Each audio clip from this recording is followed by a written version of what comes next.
नमस्कार, जय जोहार दोस्तों। मैं हूं निधि भारद्वाज और आप देख रहे हैं सीटी भास्कर। मैं फिर हाजिर हूं हमारा न्यूज़ स्पेशल बुलेटिन लेकर, जिसमें हम आपको बताएंगे छत्तीसगढ़ समेत देश दुनिया की तमाम वो बड़ी खबरें जो आपके लिए जानना जरूरी है। तो बिना किसी देरी के चलिए शुरुआत करते हैं। डीएमएफ घोटाले को लेकर एसीबी और ईओडब्ल्यू की संयुक्त टीमों ने छत्तीसगढ़ के अलग अलग जिलों में बुधवार की सुबह छापेमारी की। ये कार्रवाई माइनिंग से जुड़े कारोबारियों, सप्लायर और ब्रोकरों से संबंधित थी। रायपुर, धमतरी, राजनांदगांव और भिलाई दुर्ग समेत विभिन्न स्थानों पर रेड पड़ी। दुर्ग जिले में विशेष रूप से मेघ गंगा ग्रुप के संचालक मनीष पारक के ठिकानों पर छापा मारा गया। रायपुर में पचपेड़ी नाका स्थित वॉलफोर्ट एन्क्लेव में टीम ने दबिश दी। राजनांदगांव में 3 स्थानों पर एक साथ छापे मारे गए। वहीं धमतरी में भी कार्रवाई की गई। ये जांच डीएमएफ फंड के तहत सरकारी विभागों में की गई सप्लाई में अनियमितताओं और कमीशन के लेन देन को लेकर की गई। छत्तीसगढ़ के युवाओं के लिए बड़ी खुशखबरी है। लंबे इंतजार के बाद राज्य सरकार ने शिक्षक भर्ती की प्रक्रिया शुरू कर दी है। स्कूल शिक्षा विभाग ने 4708 शिक्षकों की भर्ती के लिए औपचारिक आदेश जारी कर दिया है। कुल 5000 पदों में से पहले चरण में ये भर्तियां की जाएंगी। विभाग को वित्त विभाग से हरी झंडी मिलने के बाद ये कदम उठाया गया है। इसके लिए विभाग के अपर सचिव ने डीपीआई को पत्र भी भेज दिया है। जनता कांग्रेस छत्तीसगढ़ के प्रमुख अमित जोगी ने प्रधानमंत्री आवास योजना ग्रामीण में बड़े पैमाने पर भ्रष्टाचार का आरोप लगाया है। उन्होंने इसे लेकर प्रधानमंत्री नरेंद्र मोदी को पत्र लिखकर इस घोटाले की सीबीआई जांच की मांग की है। अमित जोगी ने कहा है कि केंद्र सरकार की तरफ से छत्तीसगढ़ को ग्रामीण आवासों का सबसे बड़ा आवंटन दिए जाने के बावजूद नकली खातों, रिश्वतखोरी और अवैध निर्माण के चलते योजना का लाभ गरीबों तक नहीं पहुंच पा रहा है।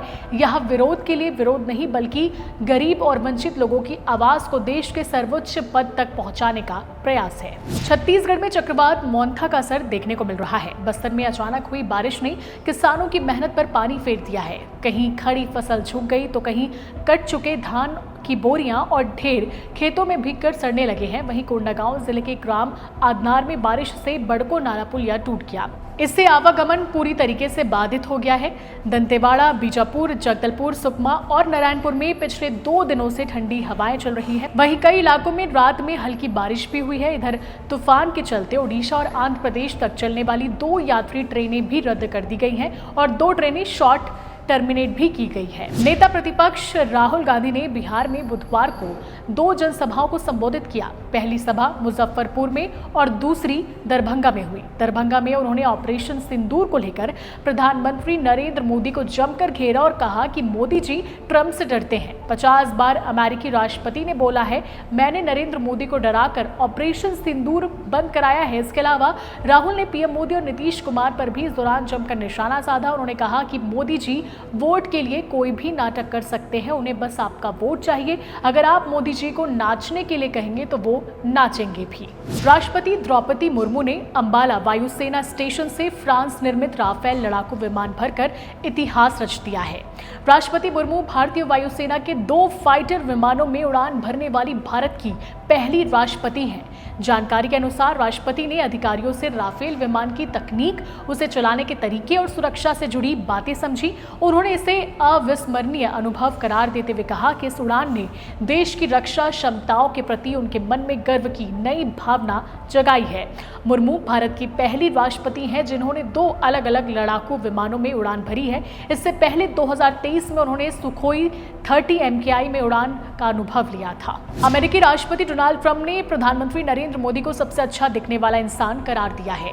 ट्रंप ने यह भी कहा कि भारत के साथ ट्रेड डील जल्द होगी।